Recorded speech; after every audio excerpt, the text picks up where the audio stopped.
London లో బోనాల జాతర వేడుకలు ఘనంగా జరిగాయి. వరంగల్ ఎన్ఆర్ఐ ఫోరం ఆధ్వర్యంలో ఈ కార్యక్రమం అంగరంగ వైభవంగా జరిగింది. ఈస్టర్న్ మహాలక్ష్మి ఆలయంలో బోనాల పూజతో వేడుకలు ప్రారంభమయ్యాయి.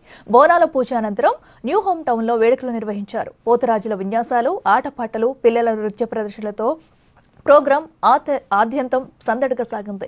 2500 మంది భారతీయులు ఈ కార్యక్రమంలో పాల్గొన్నారు. Britain MP Stephen teams, London assembly సభ్యులు యునిమేష్ దేశాయ్, తెలుగు వ్యక్తి అయిన కౌన్సిలర్ ఉదయ్ ఆరెడ్డి ముఖ్య అతిథులుగా హాజరయ్యారు. వరంగల్ ఎన్ఆర్ఐ ఫోరం అధ్యక్షుడు శ్రీధర్ నీల టీం ఈ కార్యక్రమాన్ని నిర్వహించింది.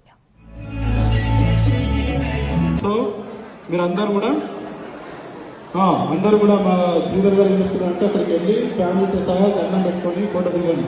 అప్పుడే ఈ కార్యక్రమానికి